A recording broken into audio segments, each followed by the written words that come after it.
Omaha's news leader, chronicling the stories and people making a difference in our community. This is KETV News Watch 7's Chronicle. Good morning and welcome to KETV News Watch 7's Chronicle. I'm Rob McCartney.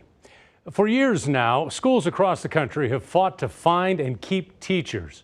When COVID hit, the shortage crisis only got worse. In Nebraska, the two largest school districts have seen more than 1,000 teachers leave since the pandemic began. Omaha Public Schools reported 239 left the classroom during the 2019-2020 school year, 320 the year after. In Lincoln, 251 educators left in the 2019-2020 school year, and then 241 the year after. Well, despite the exodus of educators, one aspiring teacher says there is hope. KETV News Watch 7's Joey Safchik brought us her story in December. As more teachers leave the classroom for good, this year has been very tough for educators all over. Emily Lorenzen is eager to enter education. It's definitely reassured that this is what I want to do with my life. The UNO Junior is needed now more than ever. A survey from the Nebraska State Education Association shows about 1 in 3 educators plans to leave their job, either at the end of the school year or as soon as they find another. It was kind of, the numbers don't lie, that's where we're at. Robert Miller is the president of the Omaha Education Association. He says teachers are tired as they help their students adjust academically and socially. Questioning what they're doing in this profession that is just adding more to their plates. Miller says they meet with Omaha Public Schools regularly. They've even proposed 4-day weeks to help combat educator exhaustion. It's the same message, stretched too thin. He says pay bumps or bonuses certainly wouldn't hurt. Getting offered some type of compensation or something to let us know that what we've been through and what we're going through matters. Those who educate the next generation of educators are real about the harsher realities of the job. Teachers are being called to address so many more of the needs that students are coming in with. 75% of Omaha educators who responded to the survey say they've personally experienced more mental health concerns. Lorenzen sees that as an important lesson for future teachers. I have to be able to put my mental health first and be able to take care of myself before I can really give my all to my students as well. As she prepares to leave the classroom and lead one of her own, her dreams of teaching 2nd grade at OPS are undeterred. So knowing that teachers are there to be a safe place for students is just really important to me.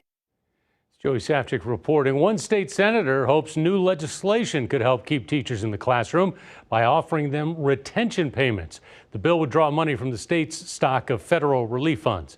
State Senator Carol Blood of Bellevue drafted that bill along with its sister bill 690. It would allow teachers alternatives to passing an expensive and difficult certification called the Praxis exam. There are a lot of qualified teachers that can't work in Nebraska because they can't pass that exam. Blood says ultimately the legislation is about ensuring teachers feel supported. Many are suffering from PTSD and severe depression. If we can't do something to address those issues, we're going to have a much bigger problem than what we have now. And I fear it's going to be our children and their families that suffer. Nebraska State Education Association President Jenny Benson says something like that bonus could go a long way with teachers wanting some recognition.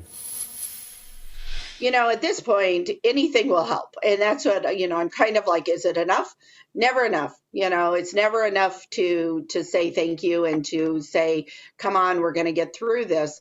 But it also is not enough to not do anything. And right now we're in that position where if something would help, I spoke with a teacher yesterday who told me, $1,000 isn't a lot of money. I spend that much every year or more in my classroom, but then to get it back, then that is a nice amount of money to say thank you. We know you've been buying masks out of pocket. You've been doing all of these things on top of the normal things that teachers spend their money on out of pocket.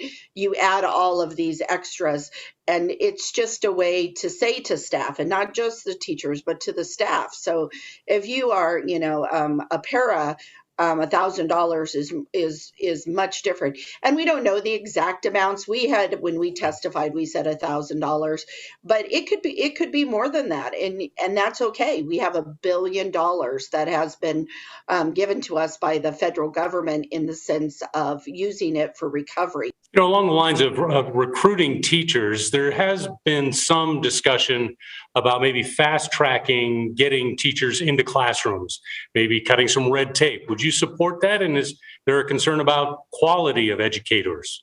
Just recently, within the last year, that did a really overall study of teacher certification, of teacher preparation, and what things we could look at and say, you know, if you're coming from out of state and you have a teaching certificate, what are the ways that we could help you fast track into a Nebraska certificate? Right now, it's pretty arduous. Also, getting into teachers' colleges, we have what's called a praxis test, and our colleges are saying to us, if our students are maintaining a grade point average, having high standards, and yet are struggling with this standardized test that really doesn't indicate what kind of teacher you will be, then that could be something that we could look at. And in fact, we are looking at that legislatively this year. But none of those things are really fast because of all the rules and the policy and procedures that go with them.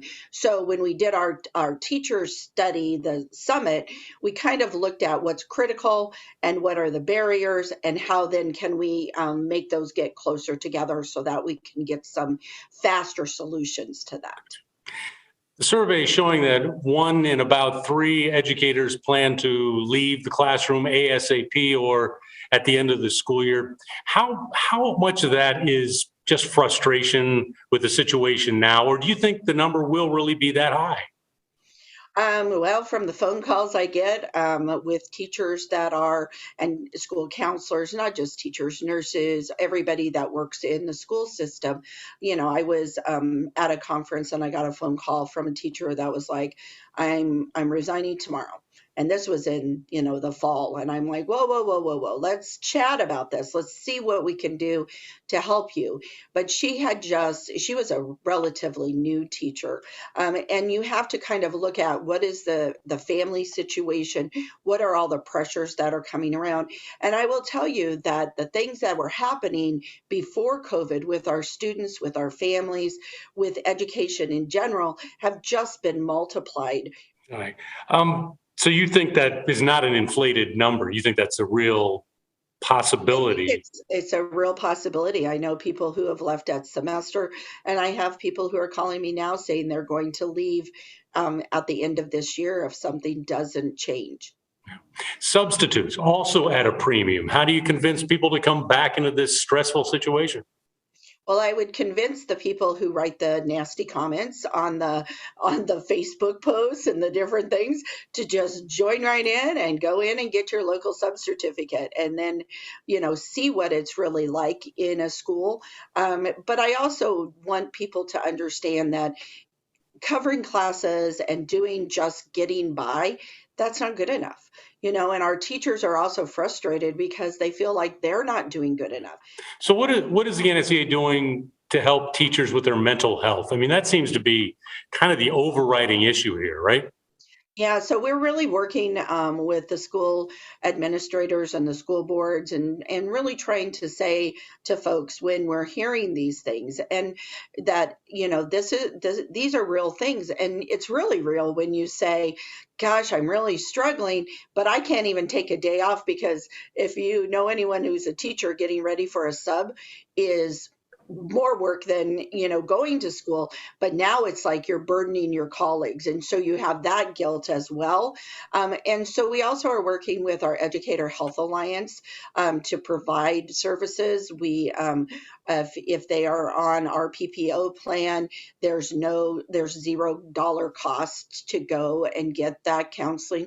We're also working within the schools for our students and for our teachers to be able to use, like, you know, some of the things that have come out of COVID that are good are being able to do, you know, some appointments via virtual instead of having to go to a place. And I think that's helpful as well. The first step is saying that they need some help. Now, in light of this whole scenario, then, why would anyone want to become an educator?